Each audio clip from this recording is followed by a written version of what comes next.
आप देख रहे हैं गुलिस्तान न्यूज। अभी तक का उर्दू खबरनामा लेकर मैं आपका मेजबान गौहर कुची आपकी खिदमत में हाजिर। तफसीलात से पहले सुर्खियों पर एक नजर।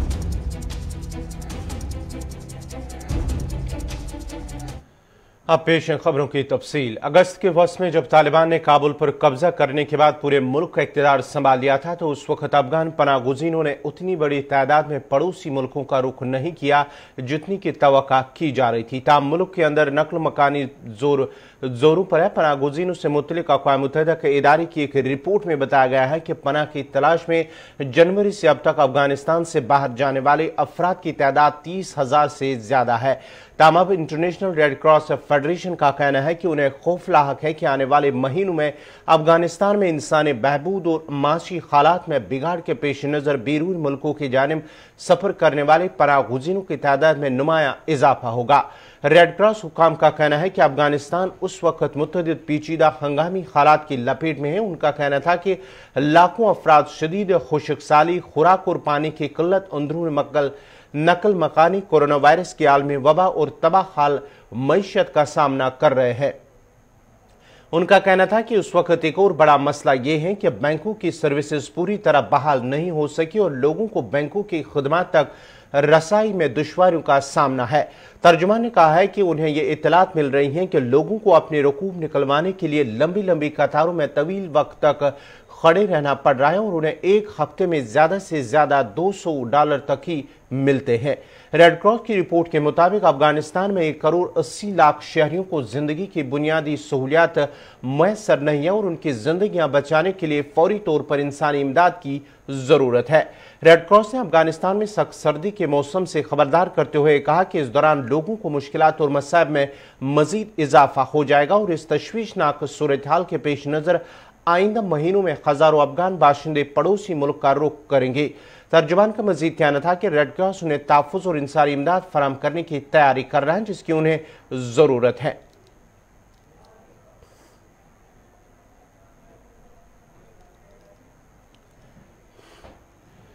अमरीकी फौज की सरबराह ने कानून साजों को आगाह किया है कि अफगानिस्तान में शिकस्त 20 साल के गलत फैसलों और खराब मनसूबा बंदी का मजमूई नतीजा है और यह पाकिस्तान में तालिबान की मुबैना पनागाह समेत किसी एक वजह से नहीं हुआ है। रिपोर्ट के मुताबिक अमरीकी ऐवान नुमाइंदगान की आर्मड सर्विसेज कमेटी में अपने हालिया बयान में अमरीकी फौज के आला ओहदेदारान ने ट्रंप इंतजामिया के तालिबान के साथ किए गए माहदे पर बेवस्त अगस्त में काबुल के सकूत का इल्जाम लगाया है। ताम अमरीकी जॉइंट चीफ ऑफ स्टाफ के चेयरमैन जनरल मार्क ए मिली ने अफगानिस्तान में 20 साल तक अमरीकी मौजूदगी के दौरान तालिबान की पाकिस्तान फरार होने की मुबैना काबिलियत को एक बड़ा स्ट्रेटेजिक मसला करार दिया है। उन्होंने कमेटी को बताया कि पनागाह के हवाले से पाकिस्तान से मुअस्सर तरीके से न निपटना बड़ा स्ट्रेटेजिक मसला है जिसे हमें हकीकी मानों में हल करने की जरूरत है। जनरल मार्क मिली ने यह मुतालबा सेनेट के इजलास के दौरान कहते हुए किया था कि तब पाकिस्तान के बतौर फना का किरदार बखूबी जायजा लेने की जरूरत है। उन्होंने कानून साजों पर जोर दिया कि वो किसी एक वजह के बजाय 20 सालों में लिए गए तमाम फैसलों पर गौर करे। जनरल मार्क मिली ने कहा है कि उनका अंदाजा है कि 20 साल जंग या 20 दिन या 20 माह में नहीं हार गई, ये गुज़श्ता सालों में लिए गए मुतअद्दिद फैसलों का मजमूई नतीजा है।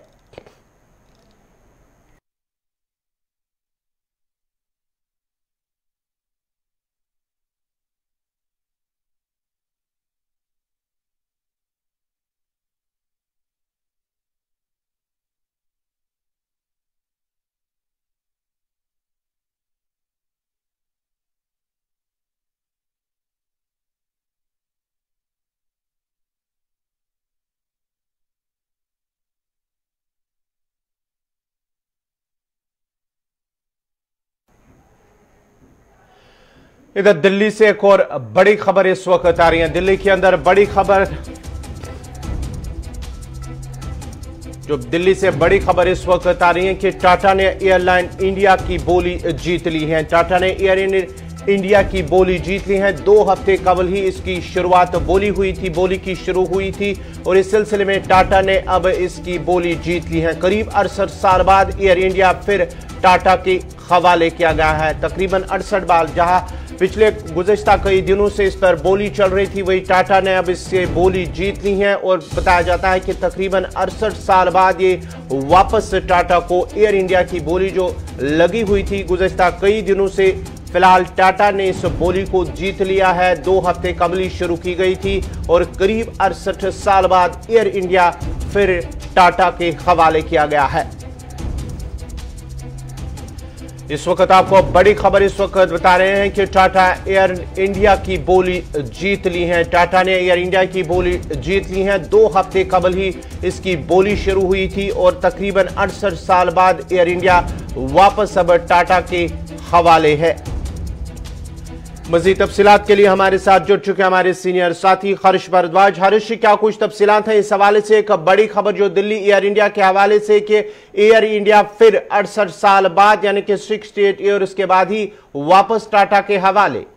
बिल्कुल, क्योंकि 1932 का जिक्र करना यहाँ पर कुछ जरूरी होगा, क्योंकि 1932 में टाटा एयरलाइंस की स्थापना की गई थी, लेकिन दूसरे विश्व युद्ध के बाद इस विमान की सेवाओं को रोक दिया गया था। लेकिन आजादी के बाद यानी 1947 में एयर इंडिया की 49% भागीदारी सरकार ने ले ली थी और 1953 में इसका राष्ट्रीयकरण हो गया था। लेकिन आपकी बात ठीक है कि 68 साल बाद एक बार फिर से वही तस्वीर देखने को मिल रही है, लेकिन जिस तरीके से घाटे में चल रही थी और तकरीबन ये बताया जाता है कि इस पर जो कर्ज था वो 38,000 करोड़ रुपए से ज्यादा का था और इसी वजह से ये तस्वीर देखने को मिली है कि सबसे ज्यादा बोली लगाई गई है टाटा सन्स की तरफ से और टाटा सन्स की अब एयर इंडिया हो गई है। पर ये देखने वाली बात होगी कि टाटा सन्स हमेशा से सबसे ऊपर रहा है कोई बिजनेस करने में और अब एयर इंडिया को किस तरीके से चलाता है, क्या मुनाफे में एयर इंडिया रह पाती है, ये खैर देखने वाली बात होगी। लेकिन एयर इंडिया की अगर कुल प्रॉपर्टी का जिक्र करें तो कुल प्रॉपर्टी को लेकर भी ये कहा जा रहा था कि धीरे धीरे वो कम होती जा रही थी, जिसके बाद सरकार ने उसे बेचने का फैसला लिया और अब खास तौर पर हम देख रहे हैं कि जो 38,000 रुपए करोड़ का कर्ज था अब वो किस तरीके से बैलेंस हो पाएगा, खासतौर पर क्योंकि अब तो सरकार ने उसे बेच दिया है, टाटा सन्स के हाथ में वो चली गई है। लेकिन अगर ऐसा टाटा सन्स ने कर दिया और टाटा सन्स इसको चलाने में कामयाब हुई, बैलेंसिंग हुई, तो वाकई ये बड़ी बात होगी और एक एग्जाम्पल सेट हो पाएगा कि 68 साल बाद जब एक बार फिर से इनके हाथ में आई है, टाटा सन्स के हाथ में आई है, तो क्या वो सरकार जो चला रही थी एयर इंडिया को उससे बेहतर चलाने में कामयाब होगी, ये खैर वक्त बता पाएगा। खैर सर, ये भी बताएगा अब नाम है एयर इंडिया का, क्या इस नाम को भी तब्दील किया जाएगा टाटा की जानिब से या कि नाम यही एयर इंडिया के नाम से ही चलेगी टाटा की जब हवाले हुई है? देखिए, कोई भी अगर किसी कंपनी को लेता है, अगर कोई बिजनेस करता है तो जाहिर सी बात है वो अपना नाम रखता है। लेकिन एयर इंडिया का मतलब आप खास तौर पर समझ पा रहे हैं कि जब सरकार की तरफ से लिया गया तो इंडिया से रिलेटेड उसे जोड़ा गया। लेकिन क्या वाकई 68 साल पहले जो उसका नाम था क्या वही हो पाएगा, ये तो खैर देखने वाली बात होगी। क्योंकि पहले अगर बात करें तो 1932 से पहले जीआरडी टाटा इसे कहा जाता था, लेकिन अब क्या वही नाम होगा या कोई और नाम रखेगा टाटा सन्स, ये तो वक्त ही बता पाएगा, थोड़ा समय लगेगा क्योंकि अभी धीरे धीरे जानकारी मिल रही है। अभी बोली जीती गई है, अब कौन सा नाम होगा, क्या होगा, ये शाम तक क्लियर हो जाएगा या कल तक स्थिति साफ हो जाएगी। बहुत बहुत शुक्रिया हर्ष भारद्वाज आपका। ये थे हर्ष तफसीलात फराहम कर रहे थे, जहां गुज़िश्ता 2 हफ्ते से कबल ही इसकी बोली शुरू हुई थी और अब जो खबर मिल पा रही है कि टाटा ने इसकी बोली जीत ली है। एयर इंडिया की बात कर रहे हैं, जहां जो सरकार है ये इस पर काफी खसारा चल रहा था, इसको लेकर अब बोली शुरू हुई थी और अब टाटा ने इसकी बोली जीत ली है। तकरीबन 68 साल के बाद ये एयर इंडिया कंपनी जो एयर इंडिया एयरलाइंस है ये दोबारा टाटा के हवाले हुई है। जनूबी कश्मीर के शोपियां में फोर्सेस और मिलिटेंटों के दरमियान झड़प में एक मिलिटेंट हलाक हुआ है। पुलिस का कहना है कि शोपियां के रखमा इलाके में मिलिटेंटों की मौजूदगी की एक मुसद्दिक का इत्तला मिलने के बाद फौज, पुलिस और सीआरपीएफ ने इलाके का मुहासरा किया और तलाशी कार्रवाई शुरू की। इस मौके पर जो ही फोर्सेज एहलकार उस जगह पर पहुंची जहां पर मिलिटेंट मौजूद थे, तो वहां पर मिलिटेंटों ने फोर्सेज एहलकारों पर गोली चलाई, जिसके बाद दोनों के दरमियान अंधाधुंध गोलियां चली हैं और गोलियों के तबादले में फोर्सेज ने एक मिलिटेंट को हलाक किया है। हलाक हुए मिलिटेंट का ताल्लुक टीआरएफ तंजीम से बताया जाता है और हलाक हुए मिलिटेंट की शिनाख्त जो है वो रेडवनी बाड़ा कुलगाम के रहने वाले मुहिब लोन के बतौर हुई है, जो कि गुज़िश्ता माह की 9 तारीख से लापता था। शोपियां के इलाके में आज अल सुबह ही एनकाउंटर फोर्सेस के साथ झड़प में एक मकामी मिलिटेंट की हलाकत की खबर आई है। रेडवनी बाड़ा कुलगाम, जो कि 9 सितंबर से लापता था, उसकी हलाकत हुई है और पुलिस का कहना है कि हलाक हुए मिलिटेंट से हथियार भी बरामद किया है। शोपियां इलाके से खबर जो आज अल सुबह ही वहां पर मिलिटेंटों की मौजूदगी की इत्तला के बाद फोर्सेस ने ऑपरेशन शुरू किया था।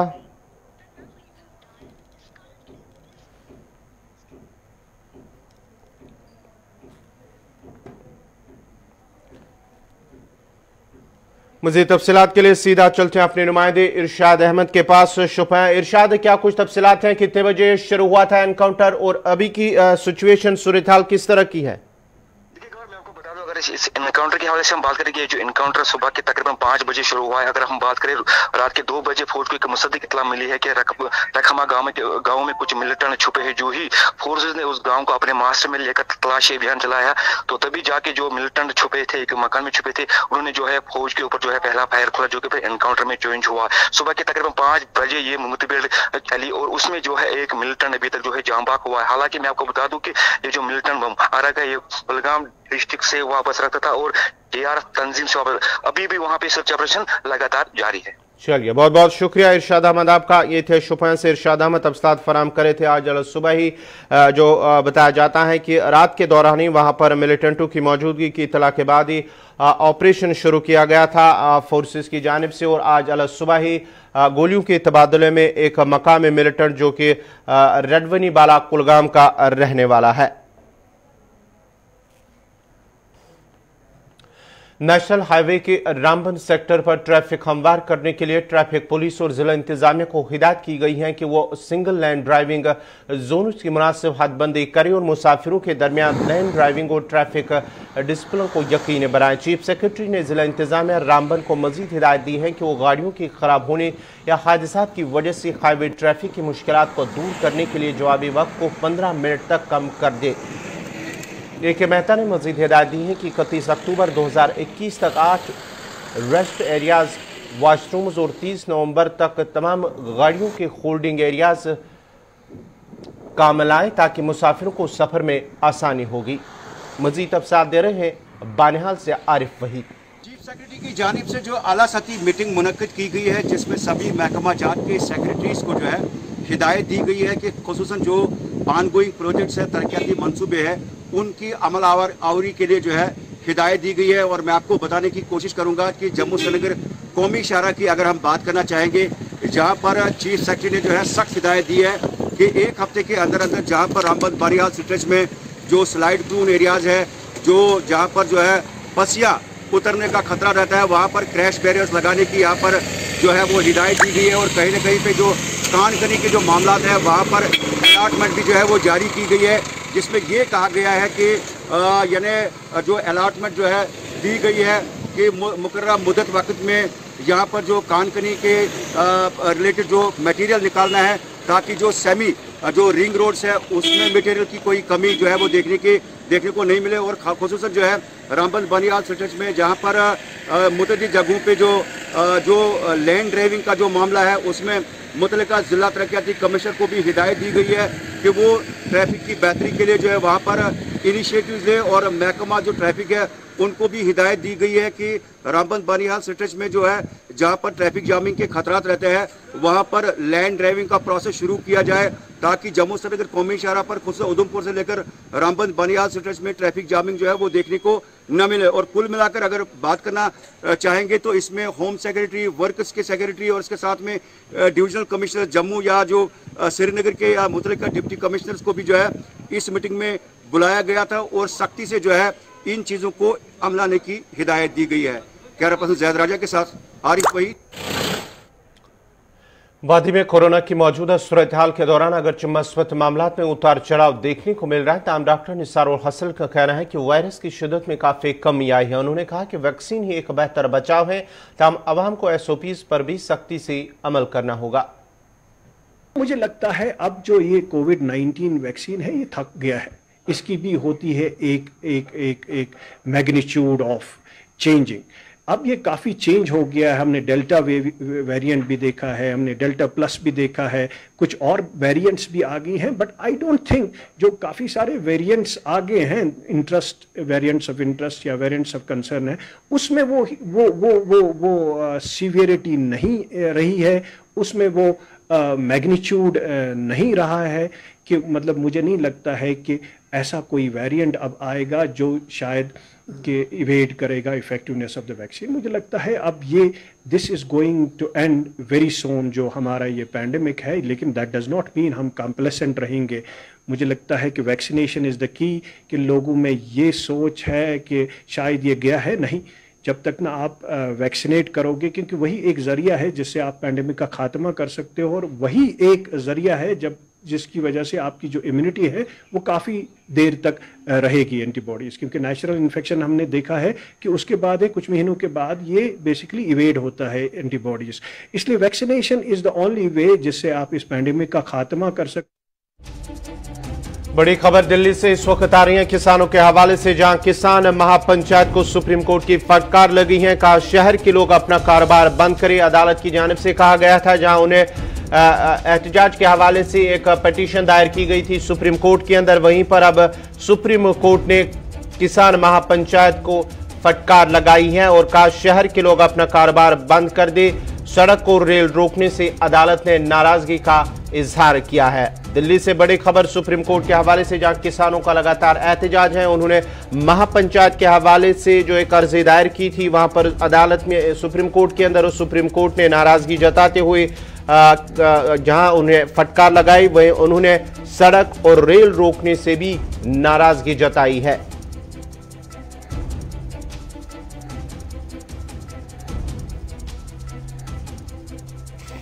दिल्ली से बड़ी खबर सुप्रीम कोर्ट में किसानों के हवाले से, जहां वो लगातार गुज़श्ता 10 माह से एहतजाज कर रहे हैं। अदालत में उन्होंने एक अर्जी दायर की थी, अदालत की जानिब से सुप्रीम कोर्ट की जानिब से उनकी फटकार लगाई गई है किसान महापंचायत को, और कहा कि शहर के लोग अपना कारोबार छोड़ नहीं सकते, बंद नहीं कर सकते।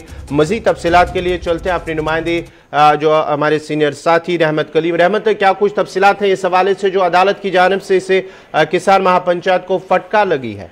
जी देखिए, बिल्कुल किसान महापंचायत ने सुप्रीम कोर्ट में पिटीशन दायर करके ये अपील की थी कि उन्हें बाज़ाब्ता तौर पर जंतर मंतर पर बैठ करके धरना देने की इजाज़त दी जाए। ये अदालत में जाने का मेन मकसद था किसान महापंचायत का।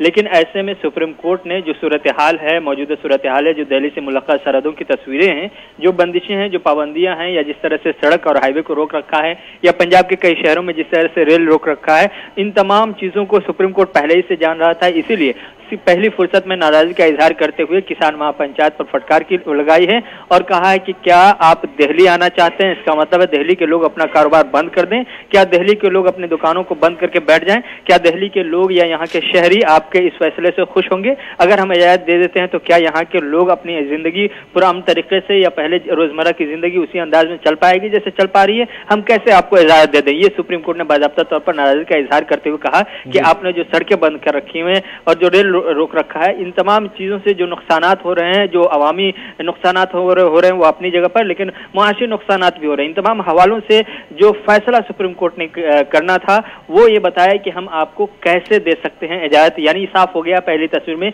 कि सुप्रीम कोर्ट इस फैसले की तरफ जाता हुआ दिखाई नहीं दे रहा है कि किसानों को जंतर मंतर पर एहतजाज, मुजाहरे और धरने की इजाजत देगा। लेकिन इस मामले पर अगली समाअत जो है सोमवार के दिन होगी। ये सुप्रीम कोर्ट में नई तारीख तय की गई है, लेकिन सुप्रीम कोर्ट से आज कहीं न कहीं खाली हाथ किसान महापंचायत लौटता हुआ दिखाई दे रहा है। इसके पीछे भी एक बड़ी वजह है। बड़ी वजह यह है कि किसानों के खिलाफ या किसानों ने जो दिल्ली से मुल्का सरहदें हैं, चाहे वो सिंगू बॉर्डर हो या टिकरी बॉर्डर हो, इन बॉर्डरों पर जो बैठ करके रास्ते को और हाईवेज को ब्लॉक कर रखा है, इसको खुलवाने के लिए कई पिटीशन गुज़श्ता कई महीनों के अंदर में अब तक के सुप्रीम कोर्ट और हाई कोर्ट में दाखिल की जा चुकी है। इस मामले की समाअत चल भी रही है। ऐसे में किसान महापंचायत को इस चीज का अंदेशा है कि आने वाले दिनों में अदालत से ये फैसला आ सकता है कि उन्हें जल्द से जल्द किसी भी तरह से खाली कराया जाए। इसलिए बाकायदा तौर पर नई चाल के तौर पर, नई तरकीब के तौर पर किसान महापंचायत ने यह फैसला किया है कि क्यों न सुप्रीम कोर्ट से हम मंजूरी लेकर के जंतर मंतर का रुख करें, लेकिन यहाँ भी सुप्रीम कोर्ट से किसान महापंचायत को मायूसी और खाली हाथ लौटने का मौका मिलता हुआ दिखाई दे रहा है। बहुत बहुत शुक्रिया रहमत कलीम आपका। ये थे रहमत कलीम तफसात फराम कर रहे थे, जहां किसान महापंचायत की जानिब से सुप्रीम कोर्ट में एक अर्जी दायर की गई थी कि वहां उन्हें जंतर मंतर पर एहतजाजी धरना देने की इजाजत दी जाए, महापंचायत की इजाजत दी जाए। तमाम सुप्रीम कोर्ट की जानिब से उन्हें फटकार लगाई गई और साथ ही साथ उन्होंने नाराजगी का भी इजहार किया है।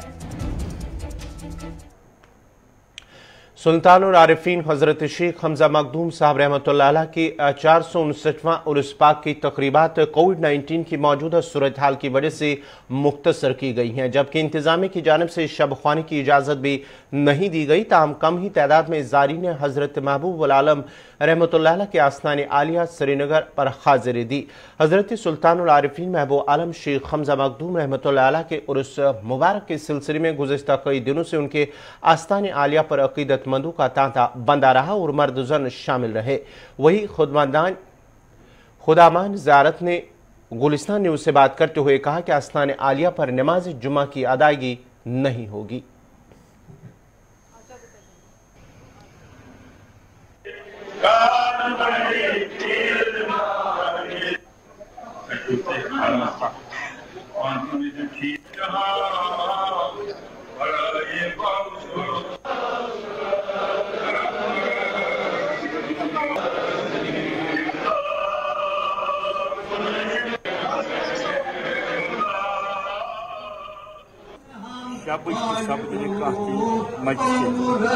सुबह इंशाअल्लाह ताला फजर नमाज बटवार दो सुबह से दरवाजा इस कल यम खत्मात मजलिस इख्तिताम पते सब्जी दरवाजे ज़ाहिरी तो बतनी लुकन दरवाजे यले हमेशा फरमावान बाखबर बाशद हाल मुखलिसान बहरबत जांच जाहिर बात नशरा जुमला खुशको दर्शद इन तमिल कुछ जाए मरीजस हाजिर ये याद कर सरकार की तरफों से इंतजाम ठीक इंतजाम सुबह मतलब सफाई कराएं सैनिटाइजेशन कराएं अलबत्ता पुलिस तो पूरी और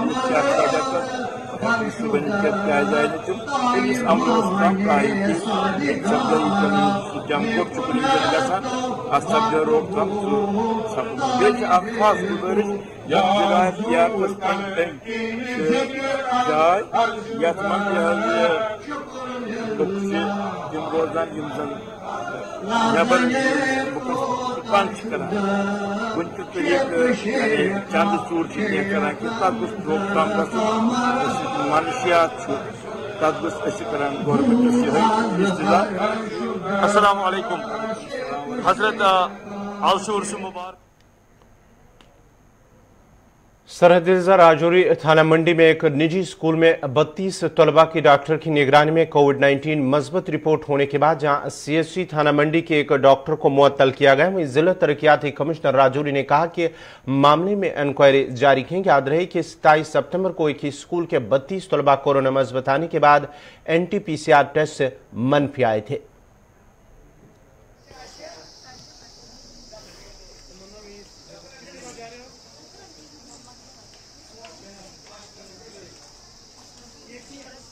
को सस्पेंड किया है और उसमें इंक्वायरी की है। जो 32 बच्चे बताते थे पॉजिटिव, उनको RT-PCR किया है तो वैसी कोई बात टेस्ट में नहीं आई है। उसमें इंक्वायरी कर रहे हैं कि क्या डॉक्टर का कसूर है या बाद में देखते हैं कि कोई किट में कोई दिक्कत तो नहीं थी, तो ये इंक्वायरी बताए।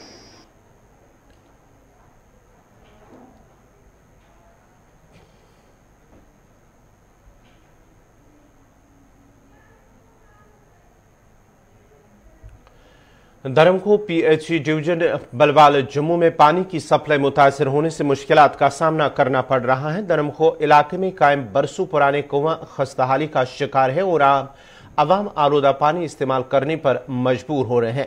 लोगों ने शिकायत कर कहा है कि कई माह से आलूदा पानी इस्तेमाल करने के बावजूद भी महकमा जल शक्ति ने कोई कार्रवाई अमल में नहीं लाई और उन्हें मुसलसल परेशान किया जा रहा है। इलाके की आवाम ने महकमे जल शक्ति से वाटर सप्लाई बहाल करने और कुएं की सफाई करने की अपील की है। बड़ा गंदा पानी मिला था सन पीने वास्ते, ये साढ़े बच्चे बीमार हो, अस खुद बीमार हो रहे हैं। अं मतलब डॉक्टर को जाने बड़ी परेशानी होती है, इधर कोई गड्डी गुड्डी साधन नहीं है। अं आखने चाहने कि ना इधर जो ट्यूबवेल बने दे ना बड़े गंदे ने, इनके बाल उच्चे किते जान कि ना ये साफ पानी मिले। ये धर्मखू है और धर्मखू गांव में है। ये एक बहुत बड़ा एक कुआं था, इसके पूरी दुनिया पानी इसका पीती थी। अब ये डाकबेल बनाया है और इसकी जो हालत है ये बहुत खस्ता हालत बनी हुई है। जो पानी जो है ये पानी में डूबे हुए हैं, जो बाल लगाए हैं इन्होंने गंदे पानी। इधर दिल्ली से एक और बड़ी खबर आ रही है। दिल्ली हुकूमत को राहत मिली है। अदालत की जानिब से दिल्ली सरकार को राहत मिली है। घर घर राशन पहुंचाने वाली स्कीम को मंजूरी मिली है। मरकज की जानिब से जहां सरकार ने इस स्कीम पर रोक लगाई थी, दिल्ली सरकार पर, जहां दिल्ली सरकार ने इस जानिब से इकदाम उठाने की पहल की थी कि घर घर राशन को पहुंचाया जाए, उसके बाद ही हुकूमत ने इस पर रोक लगाई थी। ताहम दिल्ली सरकार को अदालत से राहत मिली है और घर घर राशन पहुंचाने वाली स्कीम को मंजूरी मिली है।